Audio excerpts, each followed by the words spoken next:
So ever since the MCU, everyone's trying to get a piece of that sweet, sweet shared universe pie. The streets of Hollywood are littered with the dead bodies of those who tried and failed. But there's one contender who won't give up, and their name is Universal. In a way, Universal is one of the oldest shared universes with their rogues gallery, including Dracula, Frankenstein, Creature from the Black Lagoon, Invisible Man. Although these monsters were not originally designed to be in a shared world, they eventually ended up meeting up with the unlikely heroes of Abbott and Costello. In films like Abbott and Costello meet Frankenstein. These goofy movies inadvertently put all of these monsters in the same universe. So when the MCU exploded and fans fell in love with the idea of all of their favorite properties being in the same world, Universal realized that they had a 100-year cash cow on their hands. Now all they had to do was milk it. And milk they did. But only dust came out. The first attempt to kickstart the Dark Universe was 2014's Dracula Untold, but it was received with mixed reviews, and the studio decided that if they were going to kickstart this whole shared universe thing, then it needed to start with a bang, so they kind of downplayed it. Their second attempt was an even bigger and higher budget blockbuster, starring Tom Cruise. Have you ever felt this way before? 2017's The Mummy. This time they were so confident that they even slated the next couple of films, counting on the success of this mega movie. It couldn't fail. Then it failed horribly, and everyone in the land fucking hated it, so they scrapped the idea.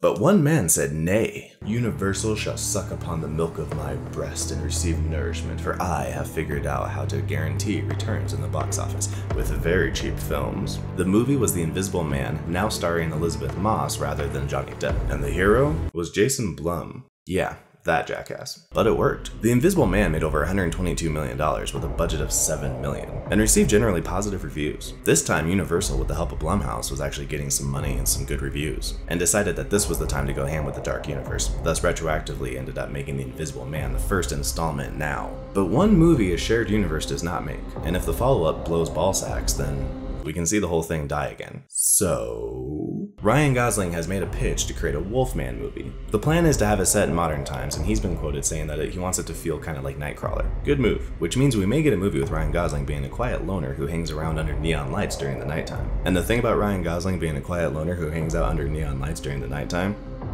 pretty awesome. And I haven't gotten tired of it yet. Now, as far as the Wolfman goes, I think the key to a great Wolfman movie that stands the test of time is that it has a really great practical effect transformation scene. Werewolf in London still gets brought up on a regular basis, and most of it is because people are still gawking at how amazing that transformation scene is. An element missing from the highly competent Wolfman movie starring Benicio del Toro. There is literally a plane that is flying back and forth. Although it's pretty solid, it just has a big CGI transformation scene. No one really talked much about the remake of The Thing either, and I think choosing to switch out the big practical effects scene for, you know, the CGI kind of nightmare, it's just, we've seen it too much. It's old hat and it's not very impressive anymore. I think the real importance of having the presence of practical effects is twofold. It's really a big deal for the actors to have something that's real and very effective and realistic for them to interact with.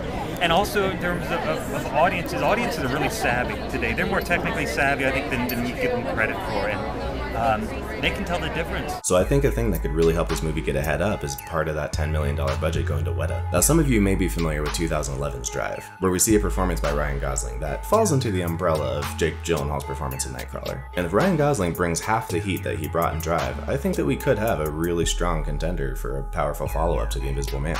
And then I'd be willing to say that the Dark Universe actually has legs, a feat not accomplished by anyone since Marvel, except for the Conjuring universe. I genuinely am curious to hear what your thoughts are in the comments, so let me know. Till next time. We're finally getting the Snyder cut. And there was much rejoicing. But the first question to ask is, what even is the Snyder cut? I think a lot of people have this theory that Zack Snyder basically has a finished movie that's just waiting to get released and they've been holding on to it for no reason. But the reality is definitely much closer to there is a bunch of pieces and most of it's probably made and now it's